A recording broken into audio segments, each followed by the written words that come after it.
Abra sua Bíblia comigo, em 2 Crônicas, capítulo 1. A gente tem muito visitante hoje, então eu vou trazer uma palavra assim, motivacional.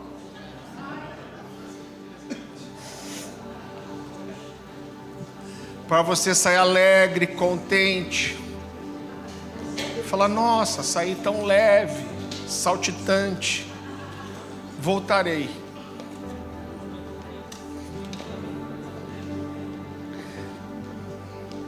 Pastor, é tão suave. Eu precisava de uma palavra assim, que me motivasse, falasse de sucesso, performance. 2 Crônicas capítulo 1, a partir do versículo 6. A palavra do Senhor diz assim: Salomão ofereceu ao Senhor 1000 holocaustos sobre o altar de bronze na tenda do encontro.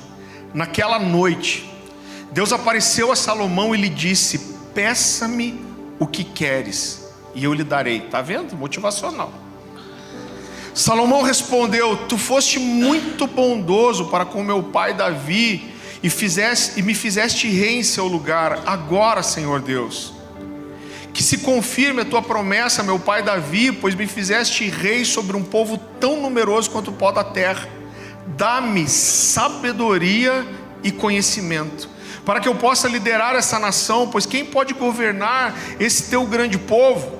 Deus disse a Salomão: já que esse é o desejo do seu coração, e você não pediu riquezas, nem bens, nem honra, nem a morte dos seus inimigos, nem a vida longa, mas sabedoria e conhecimento para governar o meu povo, sobre o qual eu te fiz rei, você receberá o que pediu, mas também lhe darei riquezas, bens e honra, como nenhum outro rei antes de você teve, e nenhum outro depois de você terá. Querido, Salomão aparece no texto bíblico como um sinal profético de uma mudança de tempo, como uma mudança de situação, de circunstância, de estação, né? O nascimento de Salomão marca um tempo de restauração na vida de Davi e na vida de Israel. Você conhece a história. Davi, né, toma Batseba para si, se deita com ela, engravida ela, aí põe Urias para morrer no campo de batalha. Aí um profeta Natã chega, conta uma história para Davi. Davi cai como um pato, e Natã fala: você é o homem que fez isso. Davi vai para o chão, ele rasga o coração, ele fala: eu pequei contra o Senhor. Natã fala para ele: olha, não se preocupe, porque o Senhor já te perdoou, você não vai morrer. Mas ele diz: mas a espada dos amonitas, que você usou para matar Urias, nunca vai se apartar da tua casa. O Senhor já te perdoou, mas aquilo que você fez com a mulher de Urias, escondida, é o que vão fazer com as suas mulheres diante de todo Israel. E ele diz: o Senhor te perdoou, você não vai morrer, mas o filho, seu filho, que Batseba está esperando, esse vai morrer. A Bíblia diz que Davi veste pano de saco, joga cinza na cabeça, chora, jejua, e o desespero dele é tão grande que quando a criança morre, os oficiais estão com medo de falar para Davi. Davi vê os oficiais conversando e chega e ele fala: a criança morreu, né? E eles falam: morreu. A Bíblia diz que Davi sai, ele toma banho, ele se perfuma e vai adorar o Senhor. E depois disso, querido, Davi toma Batseba como esposa mesmo, e a Bíblia diz que Davi traz consolo para Batseba, e Batseba engravida de volta, e dessa vez ela engravida de Salomão. E o nascimento de Salomão é um sinal profético de que Deus restaurava Davi e Israel, né? O nome de Salomão foi dado inclusive por Deus. Eu queria que você fosse comigo para 1 Crônicas, capítulo 22.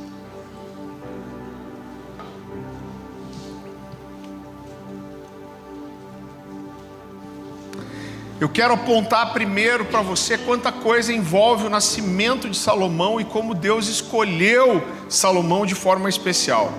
1 Crônicas capítulo 22, versículo 11. Mas veio a mim essa palavra do Senhor: você matou muita gente, Deus falando para Davi, e empreendeu muitas guerras, por isso você não construirá um templo em honra do meu nome, pois derramou muito sangue na terra diante de mim. Mas você terá um filho, que será um homem de paz, e eu farei com que ele tenha paz com todos os inimigos ao redor dele. Seu nome será Salomão, e eu darei paz e tranquilidade a Israel durante o reinado dele. O nome Salomão significa paz. E o que Deus está fazendo com o nascimento de Salomão é dizendo: Davi, eu não só restauro e restituo você, seu reino, mas eu toco Israel. Você foi um homem que viveu muitas guerras, como Deus tinha prometido. A espada de Urias nunca vai se afastar da sua casa. Mas aí Deus fala: mas agora com Salomão inicia um tempo de paz. O reinado de Salomão será reinado de paz. Ele fará alianças de paz com todos os povos em volta. A Bíblia diz que quando Salomão nasceu, Deus o amou. E aqui toca o meu coração ver o coração de Davi, porque quem sentenciou, quem apontou o pecado e sentenciou o primeiro filho de Batseba e filho de Davi à morte foi quem, gente? Natã. Natã fala: teu filho vai morrer. Mas aí quando Salomão nasce, Davi leva Salomão até Natã e coloca Salomão nas mãos de Natã. E aí Natã fala: o Senhor ama essa criança, e o nome dele será Gedidias, que significa amado de Yahvé. Então olha que precioso isso. Na continuação do texto de 1 Crônicas 22, a gente vai ver pela primeira vez a Bíblia dizendo, e dentro da teologia a gente tem uma coisa que a gente chama da lei da primeira referência, que é a primeira vez que a Bíblia diz alguma coisa, e isso sempre fala algo especial para a gente. E a primeira vez que a gente vê a Bíblia dizendo que Deus era o pai de alguém, é falando justamente de Salomão. Então vá comigo para 1 de Crônicas capítulo 22.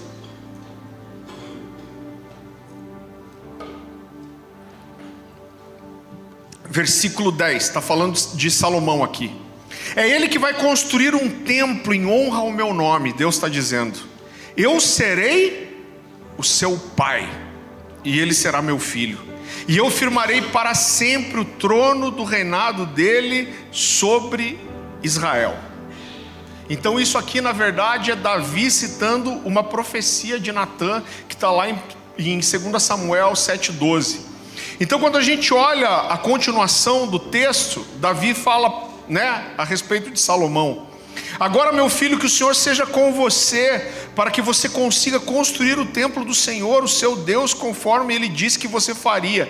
Que o Senhor lhe dê prudência e entendimento, para que você obedeça a lei do Senhor, o seu Deus, quando Ele te puser como líder de Israel.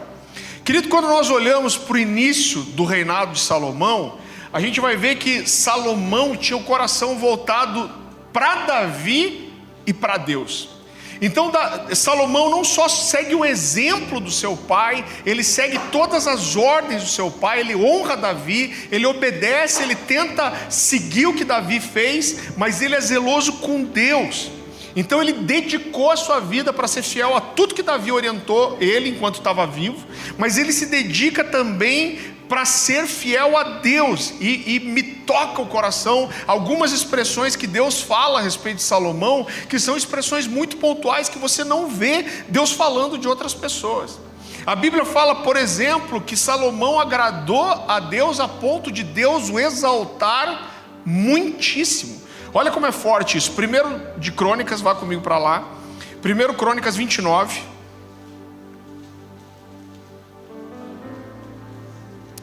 29 e 25. 1 Crônicas 29 e 25. A palavra do Senhor diz assim: o Senhor exaltou muitíssimo Salomão, e em todo Israel, e concedeu-lhe tal esplendor em seu reinado, como nenhum rei de Israel jamais tivera. E querido, uma noite muito especial, que foi o texto que a gente começou lendo, depois que Salomão oferece a Deus 1000 holocaustos, o próprio Deus aparece para Salomão e fala para ele: peça-me o que você quiser que eu vou te dar.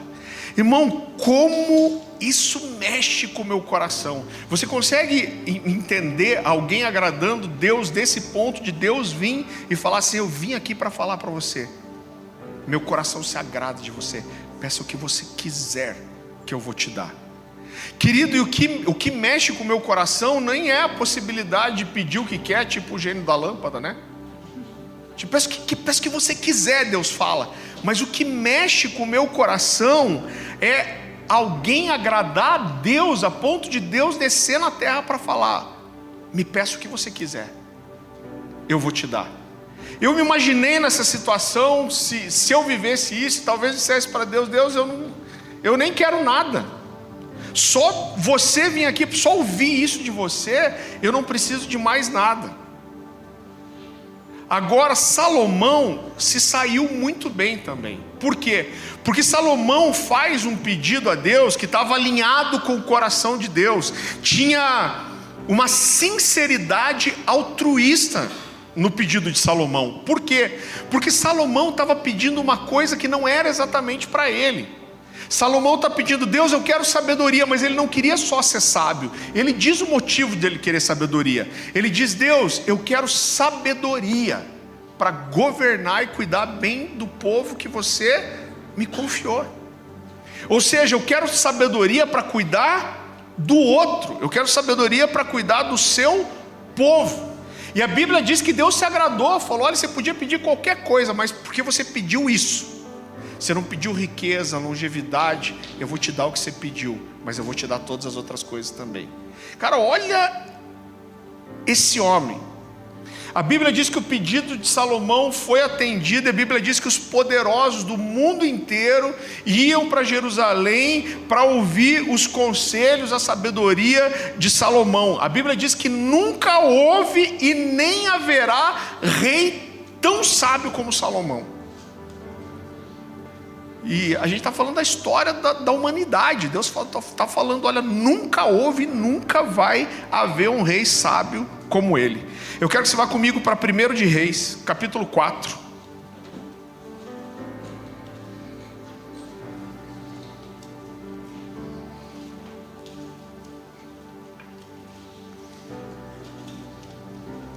Versículo 29.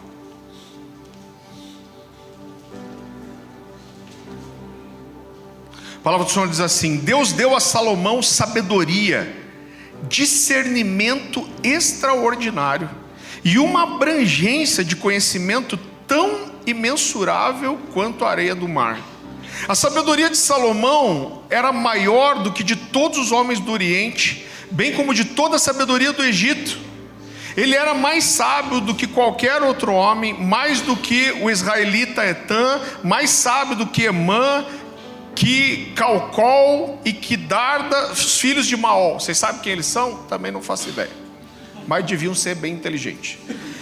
E a sua fama espalhou-se por todas as nações em redor.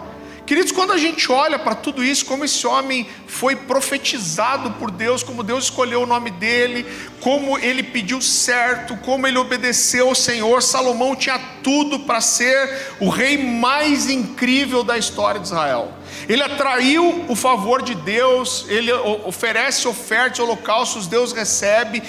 A Bíblia diz que quando ele inaugura o templo que foi construído, a Bíblia diz, a gente fala muito sobre isso aqui, que a fumaça da glória de Deus encheu o templo a ponto de os sacerdotes não conseguirem prestar o seu ofício. Ele foi o rei mais sábio, o rei mais poderoso, o rei mais rico que havia existido. E Salomão foi fiel a Deus por pelo menos 24 anos. Mas com o passar dos anos ele se perdeu. E há tão poucos detalhes sobre o fim da vida de Salomão, porque a Bíblia fala tanto de Salomão, mas depois que Salomão se perde, a Bíblia fala muito pouco dele. E eu entendo que isso acontece porque Salomão, no final da vida, se tornou motivo de vergonha. A Bíblia diz que ele teve muitas mulheres, mulheres estrangeiras de outros povos. Quando eles entram na terra prometida, Deus fala assim: olha, não tomem para vocês mulheres de outros povos. Por quê? Porque vocês vão se contaminar com os deuses e a idolatria deles. Só que Salomão faz o quê? Pega dessas mulheres. A Bíblia diz que ele teve 1000 mulheres, 700 esposas e 300 concubinas. Quando você pensa que o cara teve 700 sogras também, você fica tentando entender como ele era sábio. Agora, à medida que ele vai envelhecendo, a Bíblia diz que as suas esposas fizeram aquilo que Deus disse que aconteceu. O que elas fizeram? Induziram ele a prestar culto aos deuses delas, e Salomão faz isso, e a verdade é que o coração dele já não era mais totalmente de Deus. A Bíblia chega a dizer que ele prestou culto a uma entidade repugnante dos amonitas, que era Moloque.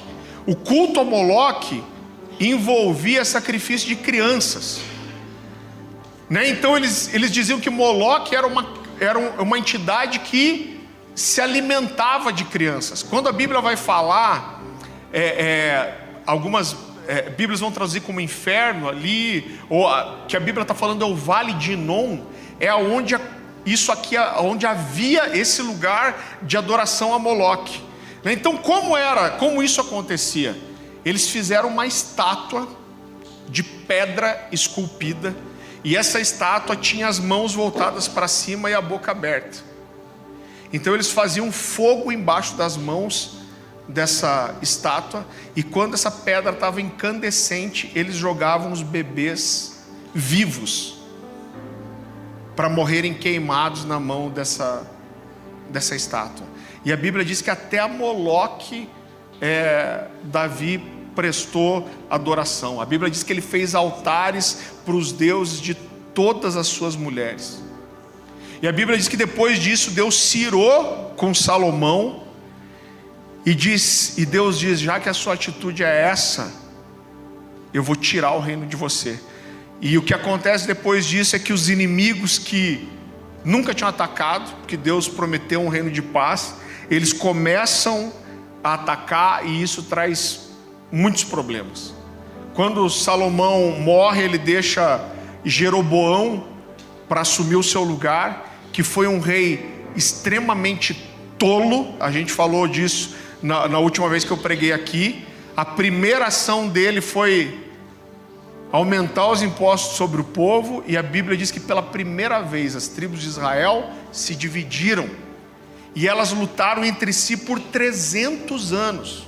Olha o que gerou isso, querido. Um tempo atrás o Jordão Teixeira, alguns de vocês devem saber quem ele é o cara do Pedra Preciosa.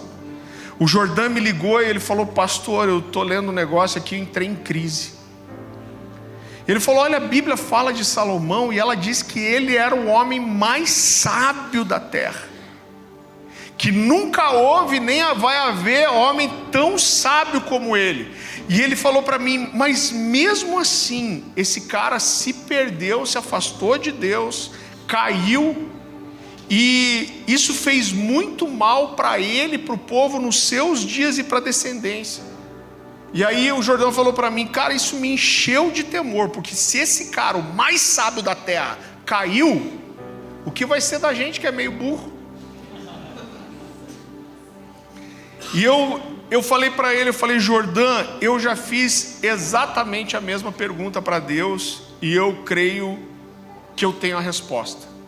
E é sobre essa resposta, o como o homem mais sábio da terra caiu, é que é o objetivo dessa minha mensagem. E primeiro, querido, para a gente entender isso, a gente precisa fazer uma distinção entre sabedoria e inteligência.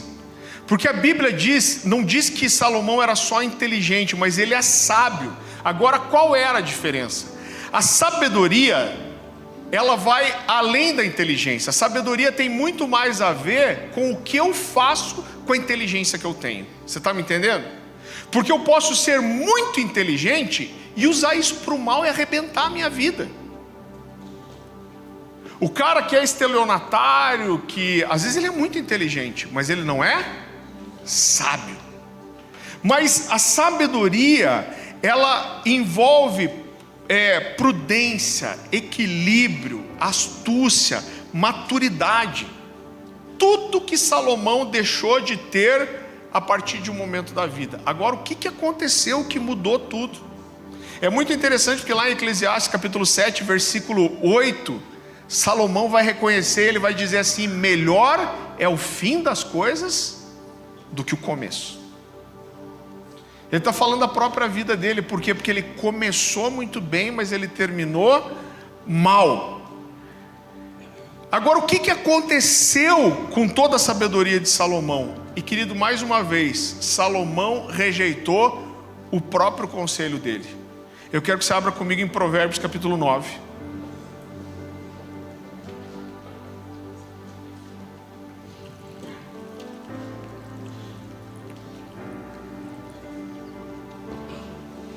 Provérbios capítulo 9, versículo 10.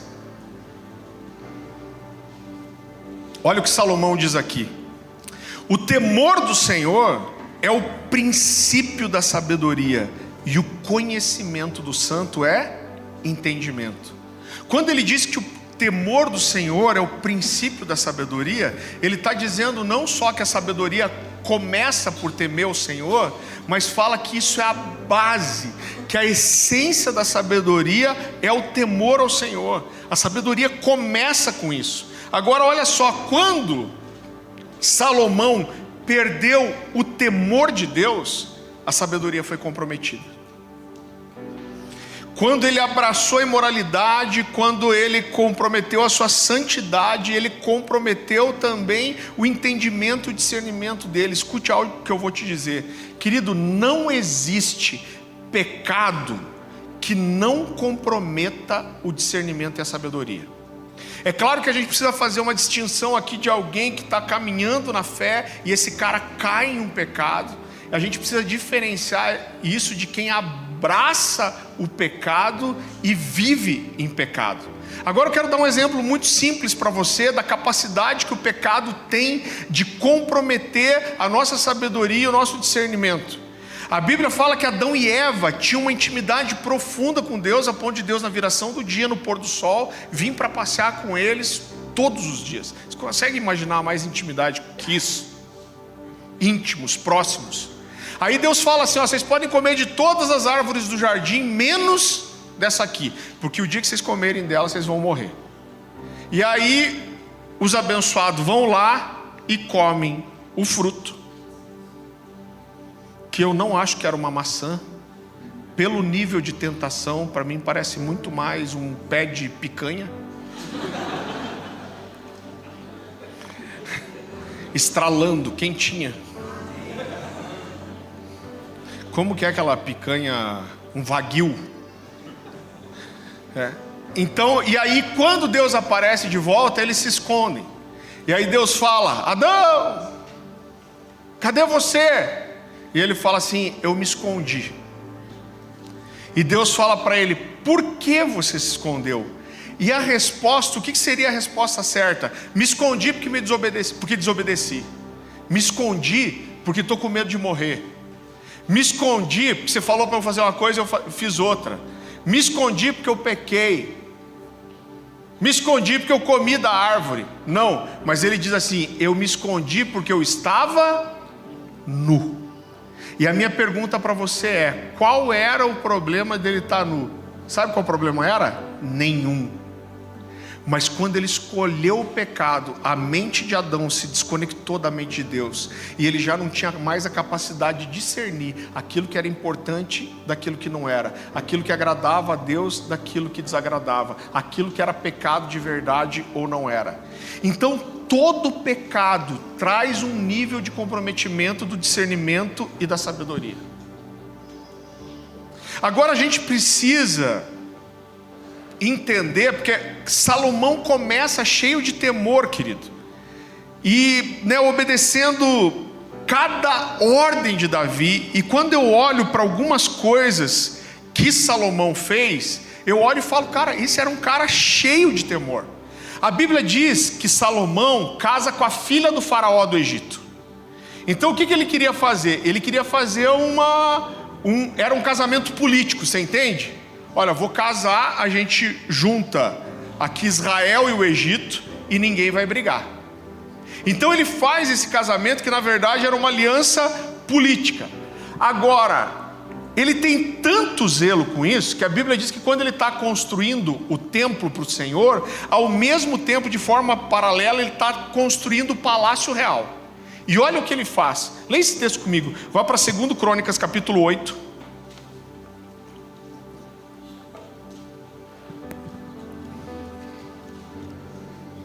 Versículo 11. A palavra do Senhor diz assim: olha o que ele fez quando casou com a egípcia. Salomão levou a filha do faraó da cidade de Davi para o palácio que ele tinha construído para ela, pois dissera: minha mulher não deve morar no palácio de Davi, rei de Israel, pois os lugares aonde entrou a arca do Senhor são sagrados. Sabe o que ele fez? A arca da aliança havia passado por dentro do palácio de Davi, e só pela arca ter passado por ali, ele falou: eu não vou deixar uma egípcia entrar aqui, porque a arca passou por esse lugar. Irmão, olha o temor e o zelo. Esse cara está olhando, não, a arca da aliança só passou por aqui, eu não quero que uma egípcia pise nesse lugar. Então olha o zelo desse homem. Agora, a gente precisa, para continuar, entender que existe uma diferença entre medo e temor. Não é talvez a tarefa mais fácil explicar bem essa diferença, mas eu gostaria de usar uma analogia simples. Do que a gente tem medo? Por exemplo, a gente tem medo do que a Bíblia chama do homem violento. Você tem medo do cara que pode entrar na sua casa, roubar seus bens, atacar sua família. Então o que a gente faz? A gente constrói muro, a gente coloca cerca elétrica, você coloca alarme, segurança, você tranca a porta para proteger sua família. Você não quer nem pensar em alguém pular o muro e entrar dentro da sua casa, com a sua família lá. Isso é medo. Você não gosta nem de imaginar isso. Agora, como que a gente pode fazer uma analogia para a diferença do que é temor? Queridos, eu acho que a maioria de vocês aqui deve gostar de praia. Mesmo que você não goste de ir na areia, né? Porque eu vou na praia para ler e tomar chimarrão e olhar o mar. Mas o que a gente faz às vezes? Às vezes você guarda dinheiro o ano todo para passar 15 dias na praia. Então você se prepara para isso, você gasta dinheiro para isso, você loca uma casa perto da praia, você vai com a sua família para a praia, provavelmente você fica o ano inteiro esperando para poder sentar de frente para o mar, ficar 1, 2 horas só olhando para o mar, relaxando, sentindo, né, a brisa, o barulho do mar. Você tira foto com a sua família, você manda enquadrar essa foto, você põe na sua parede, né? Eu gosto muito do mar. Talvez você tenha na sua casa um quadro com a imagem de uma praia ou de uma, né, do oceano. Agora, a gente não brinca com o mar. Você não sai nadando até onde você aguenta, principalmente quando a maré está voltando. Você não sai num barco e vai para alto mar sem usar um colete. Você não deixa seus filhos brincarem sozinho na beira da praia. Por quê? Porque apesar de você amar o mar, você achar ele lindo, maravilhoso, você gastar e investir financeiramente, você querer ter aquela lembrança ali, você sabe que o mar tem poder. Você sabe que o mar pode matar. Você sabe que o mar tem força. Queridos, essa é a diferença. Porque o temor, ele sempre vai envolver uma admiração, um reconhecimento pelo poder, e aquilo que nós tememos estabelece um limite para nós. Então o que você tem medo, não existe respeito. Agora, o que tem temor sempre envolve admiração, respeito e reconhecimento. Alguém me disse que a Bíblia alemã traduz temor como respeito honroso. Eu gosto muito de uma frase do Irving McManus. Ele diz assim: o que nós tememos estabelece limites para a nossa liberdade. Então você pode achar o mar a coisa mais linda do mundo, Mas ninguém vai achar que eu quero ser livre no mar. Eu quero mergulhar aqui nadando até eu tocar o fundo. 20 metros. Por quê? Porque você pode achar a coisa mais maravilhosa do mundo. Eu vejo aqueles vídeos, não sei se você já viu aqueles vídeos que os caras mergulho livre, tipo 10, 12 metros. Cara, é maravilhoso aquilo, né? As imagens. Mas ninguém vai fazer isso sem ter o temor de perder a vida. Porque pode ser lindo, mas ninguém fala, eu quero ser livre. Eu vou ser livre até as bolinhas aparecerem em cima d'água. Ninguém faz isso. Então o temor, ele nos leva a ter o relacionamento certo com o sagrado. Nos leva, como aquele texto diz, nos leva a reconhecer, entender e experimentar. Por isso que Provérbios 9:10 diz: o temor do Senhor é princípio da sabedoria, e o conhecimento do santo é entendimento. Agora eu percebo que muitas vezes as pessoas têm uma imagem distorcida do que é temor. Eu lembro que uma vez minha mãe estava evangelizando uma tia minha, né, irmã do meu pai, e hoje ela é uma bênção, é convertida. Mas minha mãe estava encontrando uma vez por semana essa tia, evangelizando ela. E um dia, por algum motivo, eles entraram na questão do temor do Senhor. E minha tia olhou para minha mãe e falou assim: está aí um negócio que eu não entendo. Ela falou: a Bíblia não diz que Deus é pai? E aí Deus quer que eu tenha medo dele? Ela falou: não faz sentido para mim. Você está todas essas aulas aí me dizendo que Deus me ama, que Deus é pai, mas agora você veio me dizer que Deus quer que eu tenha medo dele? Ela falou: olha, eu tenho 3 filhos, eu amo meus filhos, e eu não quero que meus filhos tenham medo de mim. Querido, a primeira coisa que a gente tem que entender é que existe uma diferença entre temor e medo. Lembra por quê? Porque o temor envolve respeito e admiração. Agora, a gente precisa entender que é errada a ideia de que temor traz distanciamento. Não é porque tem um pessoal de hipergraça aí, que quando você fala de temer o Senhor, mas é porque você ainda não entendeu o amor de Deus por você. Se você entendesse o amor de Deus por você, você não ia achar que Deus ia te julgar. Se você entendesse o amor de Deus por você, você não ia ter medo de ir para o inferno. Parece que a pessoa tem temor porque falta intimidade, mas na verdade é exatamente o contrário. Como Provérbios 9 diz, vai dizer que o temor nos faz relacionar da forma correta com o sagrado. E queridos, isso nos leva à intimidade, não ao distanciamento. É o contrário. Salomão tinha tanta intimidade com Deus, a ponto de Deus aparecer para ele e falar: me peça o que você quiser que eu vou te dar. Mas a falta de temor levou Salomão a se afastar de Deus. Então essa suposta liberdade que eu faço com a minha vida o que eu quiser, não aproximou Salomão de Deus, mas afastou Salomão de Deus. Então é por isso, veja bem, que a Bíblia não diz que a intimidade do Senhor é para aqueles que o amam. Não diz que a intimidade do Senhor é para aqueles que confiam nele. Não diz que a intimidade do Senhor é para aqueles que o adoram. Mas a Bíblia diz que a intimidade do Senhor é para aqueles que o temem. Vá comigo para Salmo 25:14.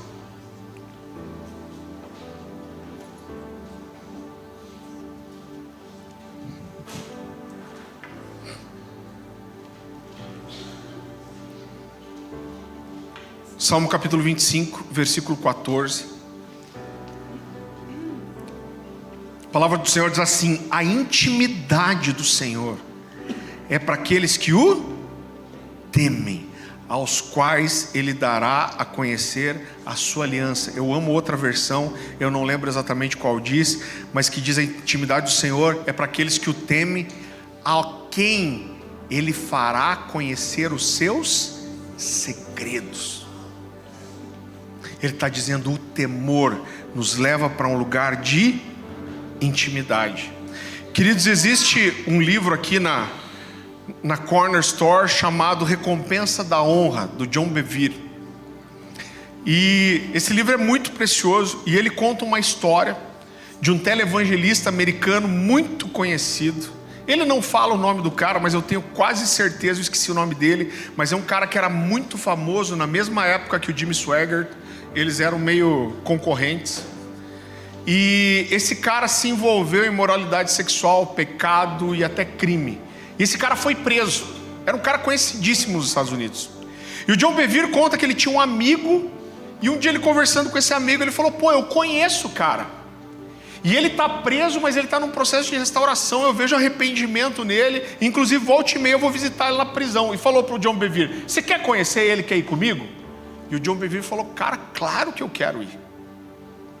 E o John Bevere foi, conheceu esse cara, e ele disse que na primeira visita ele já viu sinais genuínos de arrependimento daquele cara, de amor ao Senhor. E o John Bevere disse que começou a visitar ele periodicamente. E quando ele criou um pouquinho mais de intimidade, se sentiu mais confortável, ele falou: cara, eu quero te perguntar uma coisa desde a primeira vez que eu vim aqui. E ele falou: pastor, me conta uma coisa.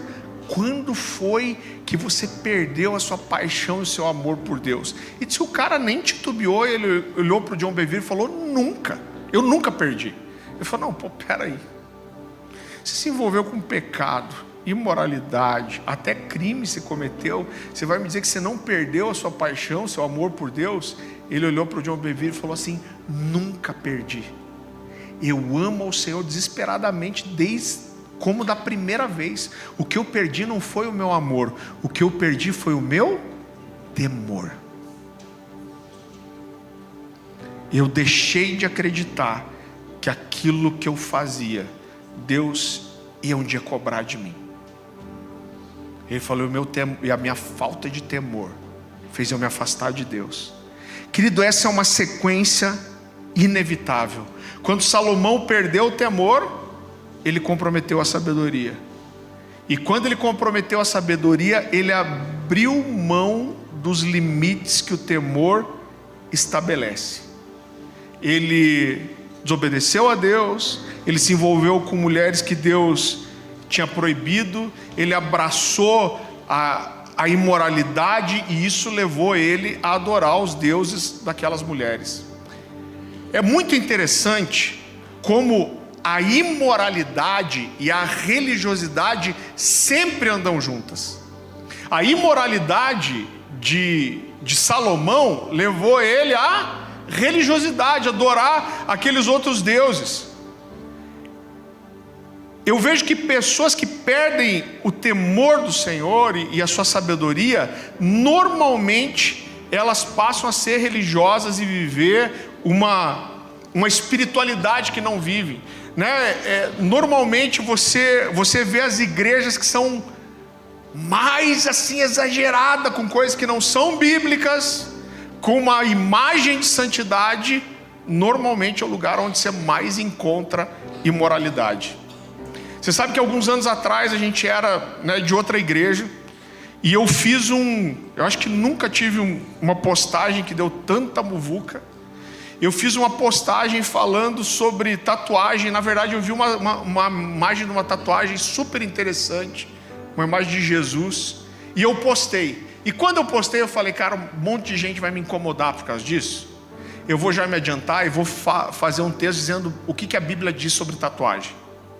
Então, basicamente, no texto, eu não estava fazendo uma apologia à tatuagem, mas eu estava dizendo: gente, resumidamente, quando a Bíblia diz sobre não marcar o corpo, ela está falando sobre não marcar o corpo pelos mortos. Esse era um costume da época, porque existia uma penitência para tentar salvar o cara que tinha morrido através do sofrimento do seu corpo. Deus está falando daqueles povos que habitavam na terra quando o povo está entrando e que faziam isso. Se a gente for levar o pé da letra, o versículo de cima diz que não podia cortar o cabelo do lado da cabeça. É por isso que até hoje os judeus ortodoxos usam aquele cabelinho enroladinho aqui. Fala que não é para parar a ponta da barba, é por isso que eles têm. Então a gente tem que fazer isso também.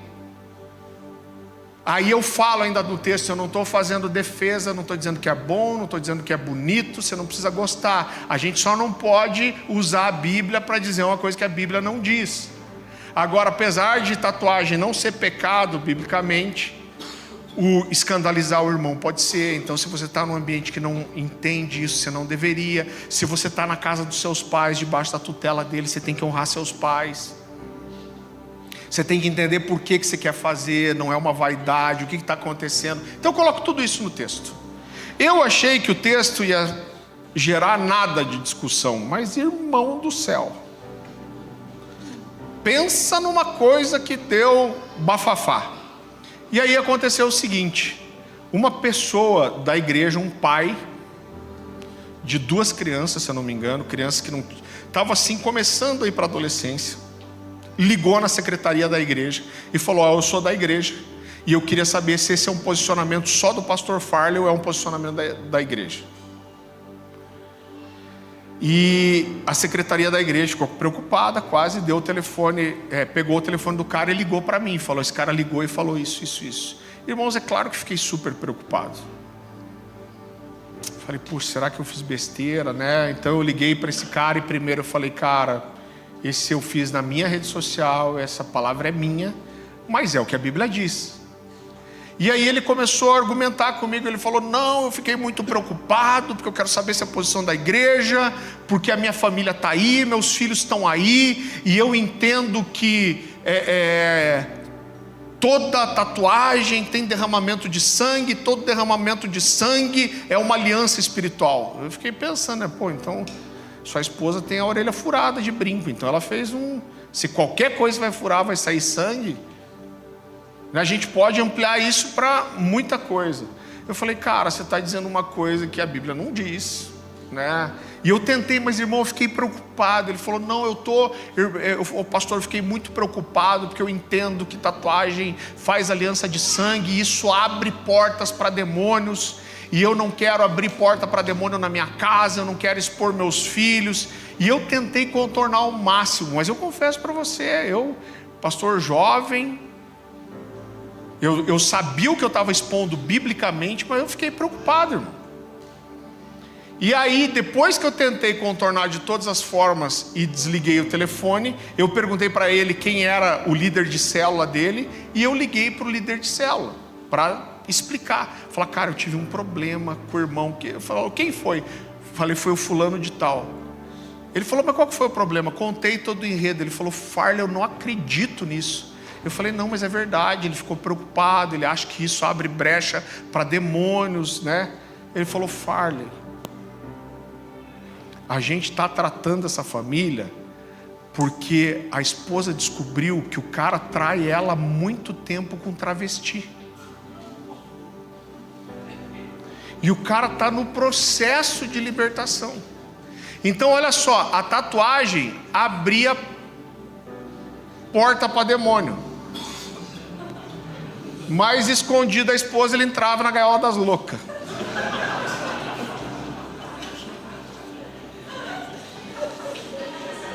Essa é nova, essa eu inventei agora. Eu vou acrescentar aqui no esboço.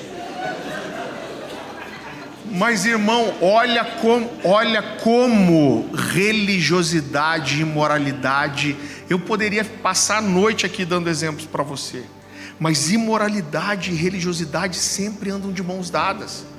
O cara traía a esposa recorrente há muito tempo, contratando travesti, mas a tatuagem abre porta para demônio. Você consegue ver como isso compromete o discernimento, compromete a sabedoria. Agora tudo isso começa com a falta de temor, gente. Queridos, alguns dias atrás, e eu falo isso com toda a dor do meu coração, ontem a gente estava no culto da SDA, eu fiquei mal lá, que eu chorei, a gente teve até que ligar para o Haroldo. Eu falei: Haroldo, deixa eu abrir meu coração aqui com você, estou ruim com uma coisa. A gente tem um pastor aqui na cidade, um pastor muito conhecido, de uma igreja grande, e o filho dele era pastor, e teve um caso de 2 anos com uma outra pastora da igreja, que eram discípulos dele. Quando isso explodiu, esse pastor sênior, até porque eles fazem parte de uma denominação, tiraram esse cara, então esse cara deixou de ser pastor. É claro que todo esse processo deixou um rastro de corpo, de gente destruída. E agora, alguns dias atrás, a gente descobriu que esse pastor, que apesar de ter tirado o filho dele, mas sempre brigando para manter o filho nos círculos e envolvido com pastores, casou o filho dele com a amante e abençoou o casal na casa dele. Irmão, isso arrebenta meu coração. Você sabe que quando eu olho para as escrituras, eu vejo que a Bíblia diz que os filhos de Arão, Hofni e Finé, Nadab e Abiú, ofereceram fogo estranho diante do Senhor. Olha o que é o temor. A Bíblia diz que o fogo saiu do altar e consumiu os dois. E depois disso Moisés chega e fala assim, aponta para Arão e para os outros 2 filhos de Arão, irmãos dos que morreram, fala assim: vocês não chorem e nem prantem, vocês não vistam pano de saco, porque senão Deus vai matar vocês também, e Deus vai ferir a congregação. Olha que pesado isso. Deus mata os filhos e fala: vocês estão proibidos de chorar. Quando a gente olha, queridos, para Eli, os filhos de Eli, Hofni e Finéias, levam a arca da aliança. A Bíblia diz que eles eram filhos de Belial. Eles roubavam das ofertas, eles se envolviam sexualmente com as mulheres que iam adorar o Senhor. Deus já tinha reprovado eles. Deus chega para Eli e fala assim: você ama seus filhos mais do que você me ama. E aí os 2 idiotas pegam a arca da aliança e levam para o campo de batalha, querendo forçar Deus a ir para a batalha. Sabe o que acontece? Matam os 2 e a arca da aliança é roubada. A Bíblia diz que um escapa dessa batalha e chega para Eli, que está sentado, e fala: seus filhos morreram e a arca da aliança foi roubada. A Bíblia diz que Eli cai para trás, quebra o pescoço e morre. A nora de Eli, que estava grávida, fica desesperada quando soube que o marido, o cunhado e o sogro tinham morrido, abaixa e dá à luz. E ela dá o nome da criança de Icabode. Icabode significa sem glória. E ela diz: o nome dele é Icabode, porque a glória de Israel se foi. Deus fala para Eli, antes de Eli morrer, Deus fala para ele assim: eu vou trazer juízo sobre isso, e nunca mais vai haver velhos na sua casa. Ele está dizendo: a sua descendência não vai envelhecer. Deus chega para o rei Ezequias e fala: se prepara, arruma a sua casa, porque você vai morrer. Ezequias chora para Deus, fala: Deus, eu sempre te honrei. Deus fala: tá bom, eu vou te dar mais 15 anos. Ele não arruma a sua casa. O filho do rei Ezequias foi o pior rei que Israel teve. Aí, antes de Ezequias morrer, Deus manda um profeta para ele que fala assim: um dia vão vir e vão roubar tudo que você construiu, e fala: seus filhos vão ser levados como escravos, e eles vão ser eunucos no reino de outros homens. Se você não sabe o que é eunuco, eu imagino que você deve saber, mas é o cara castrado. Eles cortam os testículos, porque o eunuco normalmente é quem cuidava do harém dos reis. Só que com isso Deus está dizendo assim: você não vai ter descendência, seus filhos vão ser castrados, e a sua descendência vai ser apagada da história. Então, quando eu vejo, querido, um pastor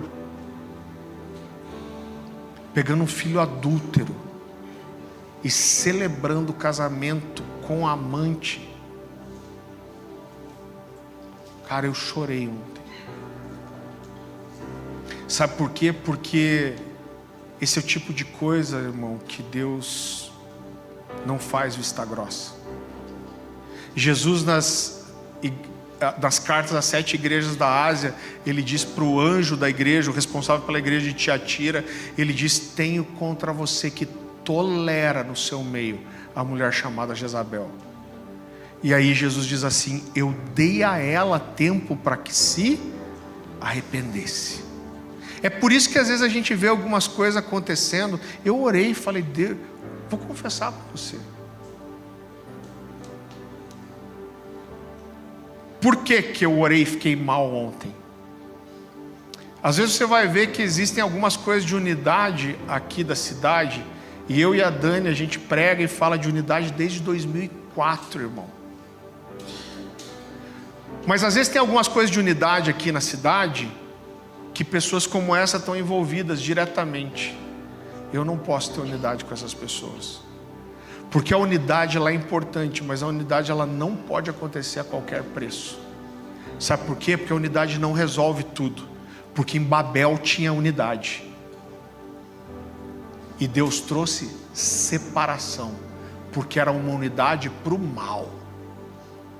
Então uma coisa que eu tenho, irmão, e eu tenho confrontado os pastores da cidade, e uma coisa que eu digo para eles: a unidade não é a qualquer preço.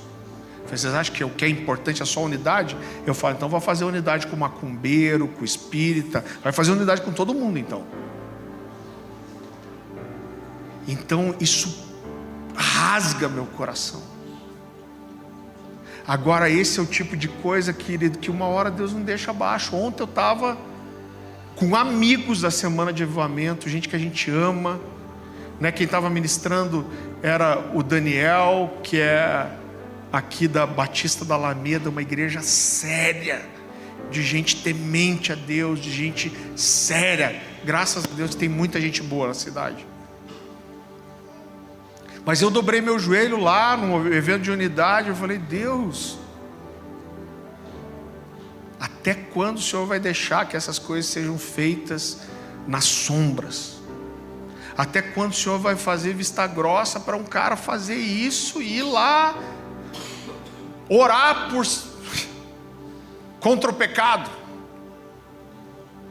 Agora quando eu faço essa oração, Deus sempre me lembra desse texto que Jesus fala para o anjo da igreja de Tiatira sobre Jezabel: eu dei-lhe tempo para que se arrependesse. Mas depois ele continua: mas porque ela não se arrependeu, agora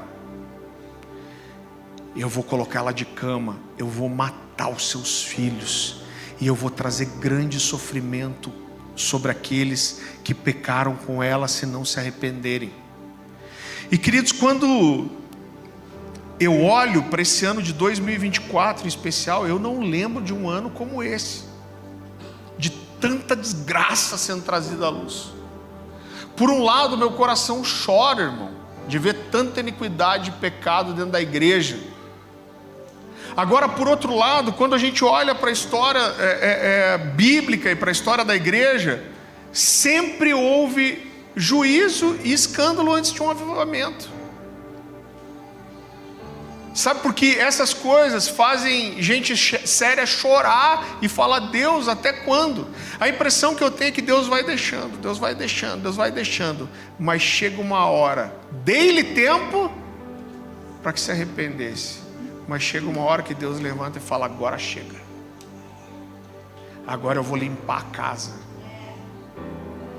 E para mim, esse ano de 2024 é um ano que Deus está limpando a casa. Talvez não demore muito para Deus limpar a casa desse pastor. Porque quando você perde o temor, irmão, e você acha que você pode fazer o que você quer, quem perde o temor compromete uma coisa essencial para a vida cristã e entra num lugar muito perigoso. Sansão começou pecando com pequenas coisas. Ele era um nazireu, ele não podia tocar em animais mortos. A Bíblia diz que ele toca no leão morto, encontra mel lá. ele peca com Batseba, ele é o cara mais burro da Bíblia. Os dois extremos, Sansão e Salomão. E aí Dalila, né? Poxa vida, cara, esse é muito burro, eu tenho raiva dele. E aí ela vai provando ele. Chega uma hora que ele fala a verdade. Ele fala: o segredo da minha força está nos meus cabelos. Não era no cabelo mesmo, mas era na aliança que ele tinha com Deus, no voto de nazireado que ele tinha. E quando ele está dormindo, ela corta o cabelo dele. E aí ela diz: mais uma vez, seus inimigos vieram contra você. E a Bíblia diz que ele tenta se soltar das cordas, mas dessa última vez ele não consegue. Seus inimigos entram, furam os olhos dele. E o que é mais temeroso para o meu coração é que a Bíblia diz: Sansão achava que ia se livrar mais uma vez, porque ele não percebeu que o Espírito do Senhor já havia se retirado dele. Você sabe que tem um texto que mexe demais com o meu coração e traz um detalhe. Existe um momento que Deus chega para Jeremias e fala assim: eu vou dar um presente para esse povo, eu vou abençoar o povo, eu estou restaurando eles e eu vou trazer uma bênção sobre eles. Sabe qual é a bênção que Deus dá? Vá lá comigo para Jeremias 32.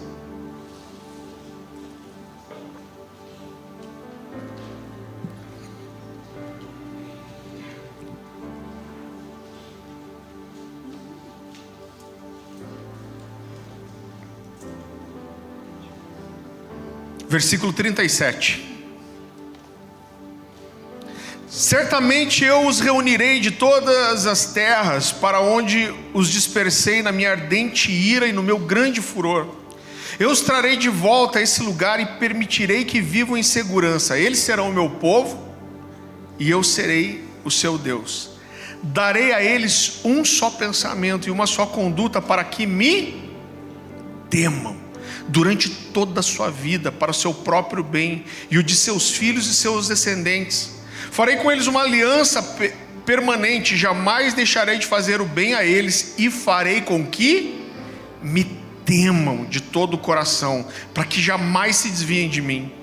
Terei alegria em fazer-lhes o bem, e os plantarei firmemente na terra de todo o meu coração e de toda a minha alma. Sim, isso é o que farei. Deus está dizendo: eu vou dar uma bênção para esse povo. Sabe qual é a bênção? Eu vou colocar o temor no coração deles, porque quando eles tiverem temor, eles não vão mais se afastar. Eu acho engraçado quando algumas pessoas vêm apresentar Deus como um pai que deixa você fazer o que você quiser. Porque quando a gente olhou para essa, queridos, eu citei 3 só: Arão, me ajuda? Arão, Ezequias e Eli. Quando Deus está mostrando isso, Deus está exigindo desses caras uma paternidade específica. Deus está dizendo: você não pode amar seus filhos mais que a mim. Você não pode deixar de repreender seus filhos. A Bíblia diz que os filhos de Eli faziam o que faziam e ele não fazia nada. Diz que ele amava mais seus filhos do que a Deus. Deus está dando aqui o exemplo da paternidade que ele aprova. Deus nunca ia chegar para o homem e falar: você vai ser pai assim, um pai ruim, eu vou ser pai bonzinho. Quando Deus exige esse tipo de paternidade, Ele está dizendo qual é a paternidade que está no coração dele. Deus jamais ia chegar para Eli, para Ezequias e para... Quem faltou? Meu Deus, está ruim a minha cabeça. E Arão, e falar: vocês não podem chorar pelo filho, vocês têm que aceitar juízo, mas você vai ser ruim, eu vou ser bonzinho. Irmão, temor. Agora eu quero dizer para você que essa não é uma mensagem de condenação, irmão.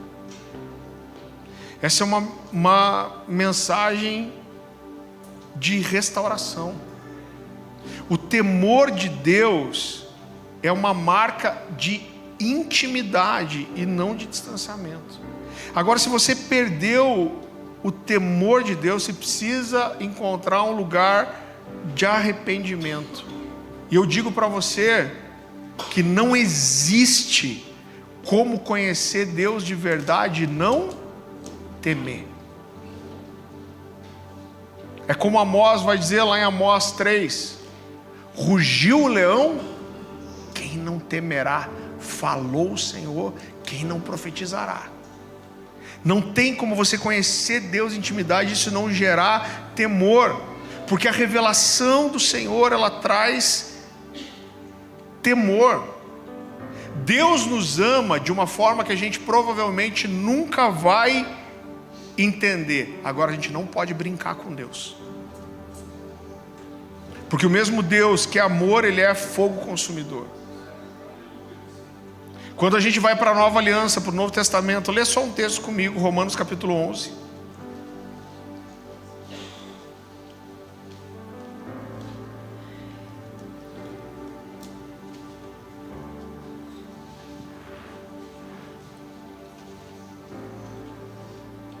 Versículo 22.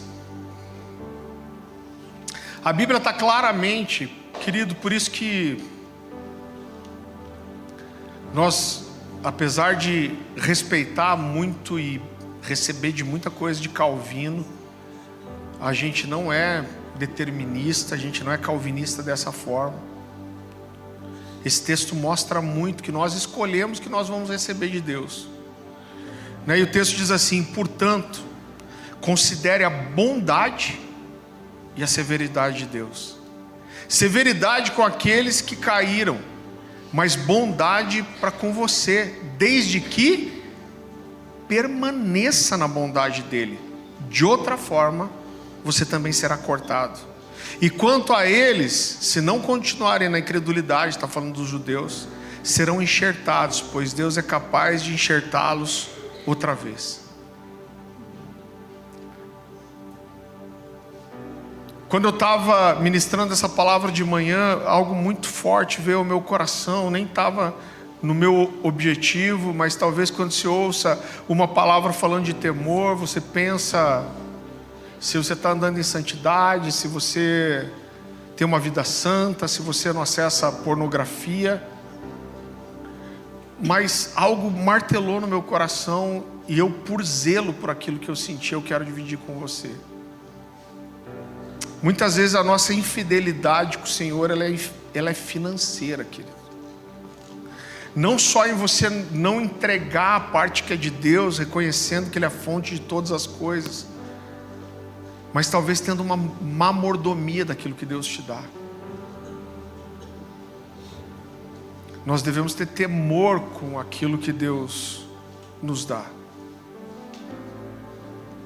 Se você consegue ser infiel nos seus dízimos e ofertas, se você consegue ser infiel em generosidade, isso é falta de temor, irmão. Eu já falei isso para vocês, às vezes a gente recebe uma oferta diferente, uma coisa que não está esperando.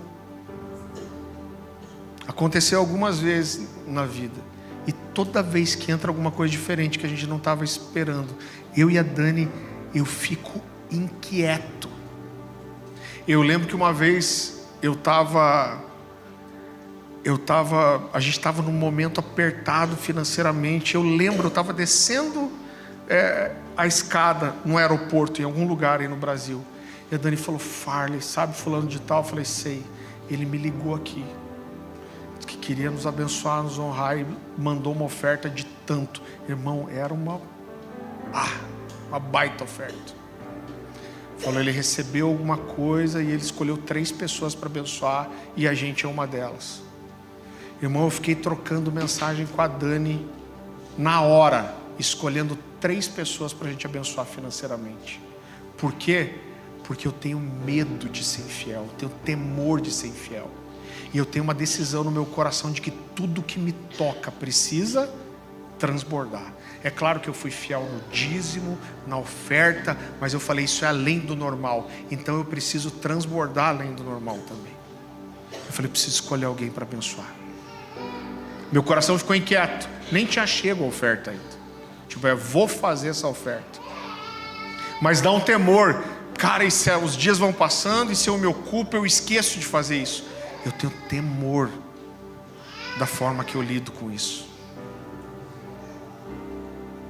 Talvez você tenha perdido o temor, porque você foi infiel e você acha que não está acontecendo nada.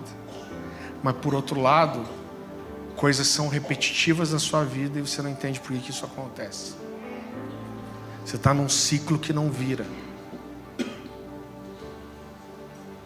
Salomão fez um pedido para Deus. Pediu sabedoria e ele pediu bem. Mas o pai dele, Davi, pediu uma coisa só também. E o pedido dele foi, como a Bíblia diz, sobremodo excelente. Você não precisa abrir. Salmo 27:1 diz assim: o Senhor é minha luz e a minha salvação. De quem eu terei medo? O Senhor é a fortaleza da minha vida. A quem eu temerei?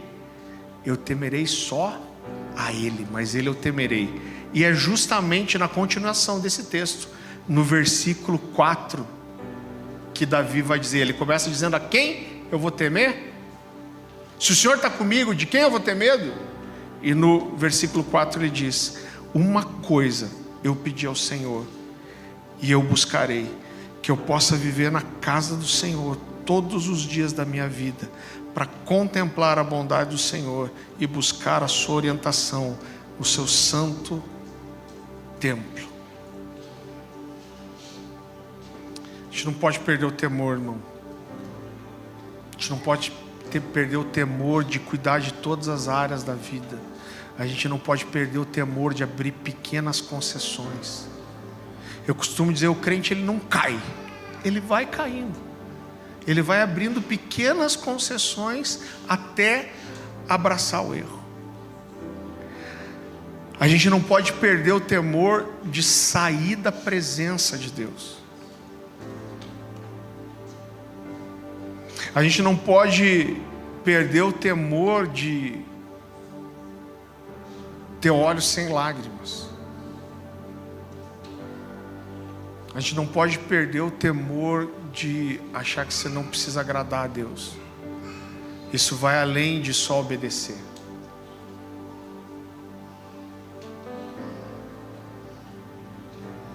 A gente não pode perder o temor de ficar morno. Mas como eu falei, essa não é uma mensagem de acusação.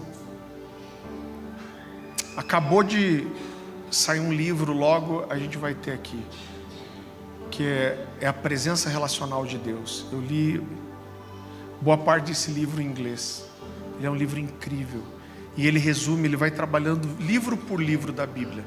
E ele resume todos os livros ao seguinte: Deus quer habitar entre os homens. Ele quer que o homem seja seu povo. E ele ensina o homem como abrigar a presença de Deus.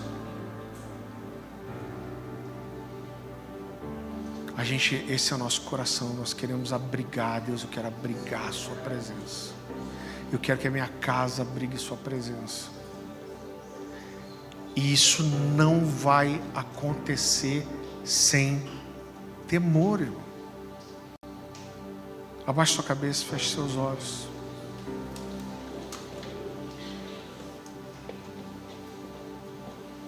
Queridos, eu nem ia fazer apelo aqui, mas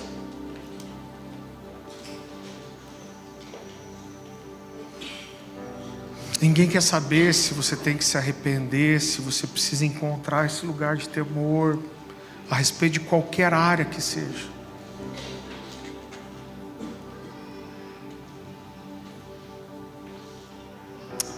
Espírito Santo de Deus, eu clamo pela sua misericórdia, Senhor, a começar por mim, Pai. Como eu tenho temor de não ter temor, Senhor. Eu tenho temor de te desagradar, eu tenho temor de esfriar, eu tenho temor de errar, eu tenho temor de deixar meu coração se inclinar para o lado errado.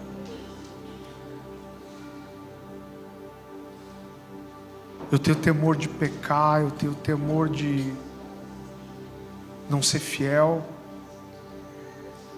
Eu compartilhei essa mensagem da melhor forma que eu pude, mas só o teu Espírito pode tornar a tua palavra viva e ativa. Nós aprendemos aqui que o temor é um presente do Senhor, Pai, porque o temor, ele nos mantém no lugar onde o Senhor está do nosso lado, onde nós temos o seu favor, a sua bênção, a sua mão sobre nós, Senhor. Nos ajuda se nós temos que encontrar um lugar de arrependimento sobre alguma área específica da vida onde nós perdemos o temor do Senhor, que o Senhor nos devolva esse lugar, Pai. Porque aquele que não tem temor, inevitavelmente vai sofrer juízo. Nos ajuda a encontrar esse lugar de temor, de arrependimento, de saber que nós não podemos levar a vida de qualquer jeito, Pai. Que o Senhor nos abençoe, o Senhor nos presenteie com temor. Se você quer dar uma resposta para Deus e você quer vir aqui para frente, entregar isso para Ele, falar: Deus, eu escolho esse lugar de disposição, de humilhação, de reconhecimento, e eu quero colocar essa área da minha vida diante do Senhor. Eu preciso que o Senhor me toque com temor, Deus. Eu queria dar esse espaço para você. Não está nem aí para ninguém, irmão. Sabe, se você quer vir aqui, dobrar seu joelho, eu acho que não é nem o caso, você não precisa que ninguém ore com você. Eu acho que o vir para frente é falar para Jesus: Deus, eu tô aqui diante do seu altar, porque eu quero dizer para você que eu reconheço que eu preciso encontrar de volta um lugar de temor nisso. Enquanto nós adoramos ao Senhor, vem aqui para frente, abra seu coração, rasgue seu coração para Deus, peça ajuda para Ele. Traz de volta o temor em nosso coração. Traz de volta o temor em nosso coração. Traz de volta o temor em nosso coração. Traz de volta o temor em nosso coração. Traz de volta o temor em nosso coração.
nos ajuda a entender essa estação, nos leva para esse lugar de arrependimento, Senhor, de temor. Que nós possamos entender que o temor do Senhor, Ele é bênção para nós, para nossa casa. Que nós tenhamos o zelo de não sair desse lugar. Eu creio que esse é um ano da gente chorar, se arrepender, chorar pela igreja, Senhor. Mas isso fala de um tempo não de juízo, mas de restauração, de graça, de amor do Senhor. Tua palavra diz que o Senhor corrige a todos os filhos quanto o Senhor ama. O Senhor nos ama, é por isso que o Senhor está trazendo correção. Toca essa nação, Senhor, toca Curitiba, toca Cornerstone, Senhor.